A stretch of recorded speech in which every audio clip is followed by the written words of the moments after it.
Hi guys, how are you? Welcome back to my garden for another planting video. Today I want to focus on rudbeckia. I love growing rudbeckia and especially from seed, and this is why I want to dedicate a video to those amazing plants. The way on how I want to structure today's video is, first of all, I want to give you all the information needed if you want to have rudbeckia in your own garden, or even if you want to grow them from seed. Then I want to show you those that I have grown from seed here because they never looked better, and really share my tips with you on how to make sure that you will have some wonderful plants at this time of the year already. Then I want to show you where those plants are bound to go, plant them with you, and give you an example on how you can combine rudbeckia in your garden. So I hope you're excited to spend some time with me today. Rudbeckia are part of the daisy family, and when you take a closer look at the individual flowers, you will instantly recognize it. When you think about rudbeckia, the first color that pops in your mind are buttercup yellow flowers with a big fat brown comb in the center. But there's more to it, and especially if you want to grow these from seed, there is a nice big range of different colors that you can have in your garden. For example, the variety Cherokee Sunset has orange petals that are brown towards the center, or Sahara Mix, which is very interesting, is a blend of colors. A lot of them will be doubled, so you can't even see the comb in the center. And they are orange, they are peachy, they are apricot, and some of them lean even into the world of red. And this is exactly what I'm growing here. I grow a variety called Cherry Brandy, which is red. It is a true red rudbeckia. Interesting fact is, if you grow them in masses, you will see that here they will vary in color as well. Some of them, they will definitely be really lovely, velvety, cherry, yummy red with a big fat brown comb in the center. But some of them will also be a little bit more crimson, but they work extremely well together. If you take a look at the foliage, this is sometimes an amazing indicator on where a plant loves to thrive. The leaves here, they are lush green, as you can see, but the surface is covered with a thin layer of hair, actually on both sides, also underneath.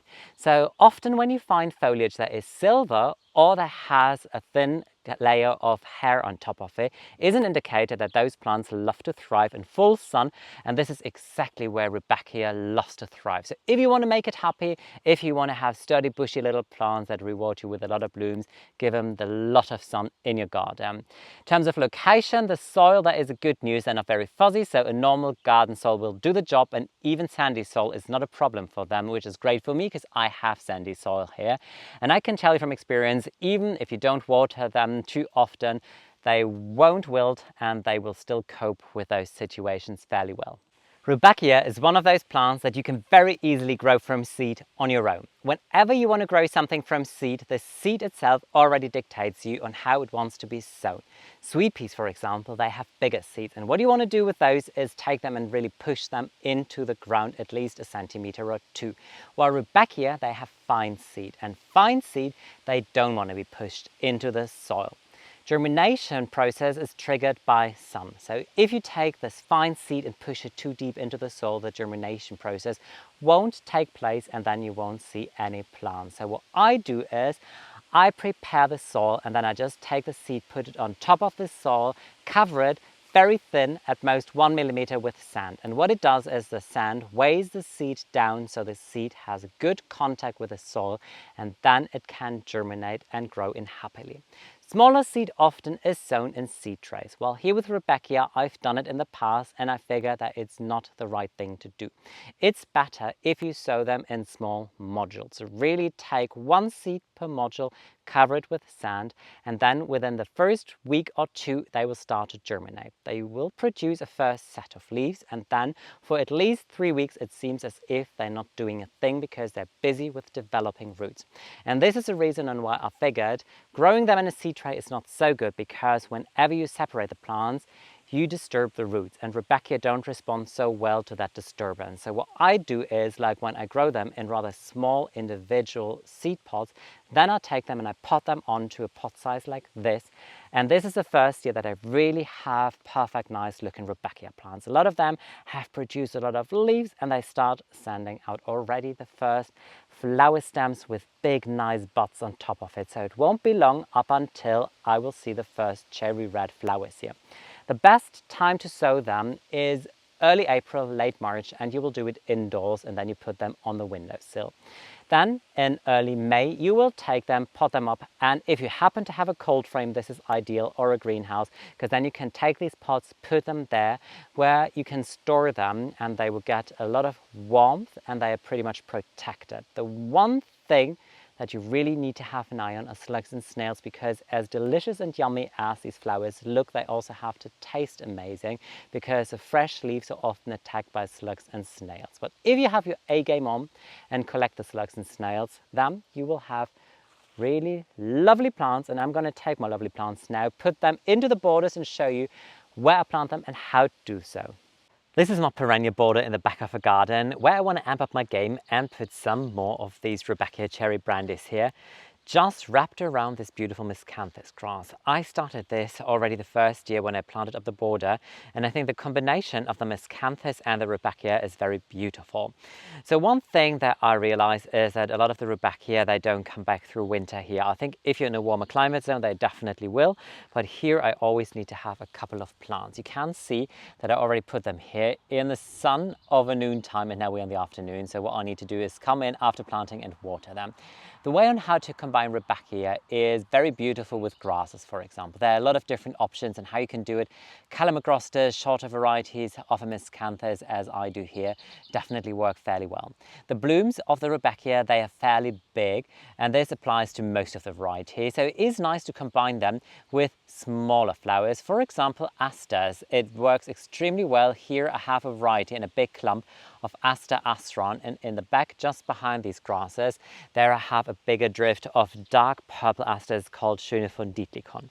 Since the rudbeckia are red in flowers, it's nice to pick up the color again, and in the back here I will do it with foliage, with a foliage accent, also in bloom again.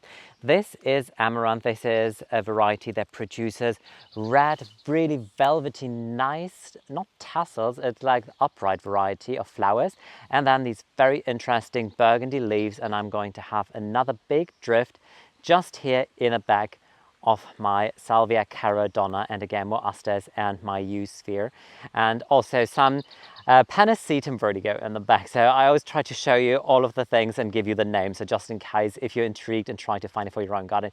Don't judge my lawn, by the way, it looks treacherous considering the time of the year. It's really not funny. But parts of this area will be transformed into a new border probably this autumn already.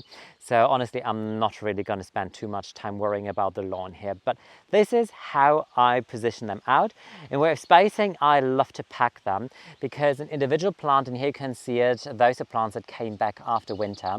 They don't grow to such an enormous size here. So I love to really pack them in here so that they're not spaced out too much. So at one point I only want to see flowers and foliage, and that's it. Hardly anything is better than planting what you grew from seed on your own. It is just a total different feeling to going to the garden center and buying something there. Before you plant something, it's always good to check your plants. And by checking them, I don't just mean look at the top growth, also look at a strong, good root system. So all you do is take your container, tip it over, there goes the sand that I always use to cover it.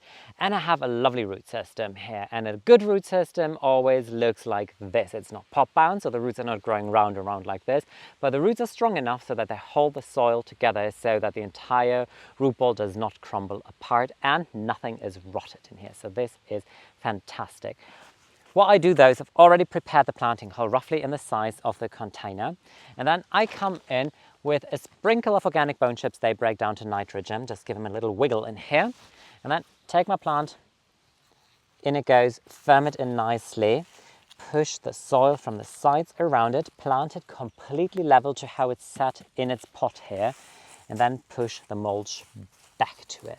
What I do after I planted all of these is I will water them in, and watering is very key. Not only this time of the year, actually it always is straight after you planted something, because you want to make sure that those roots have contact with the soil surrounding it, and when you water it in, that is given, and then those roots, they can grow outwards. Such a nice drift of the rudbeckia here. I planted all of them, I've watered them in, so now all they have to do is thrive and look fantastic. In terms of height, this variety grows roughly 50 centimeters, which is 20 inches if I'm not wrong.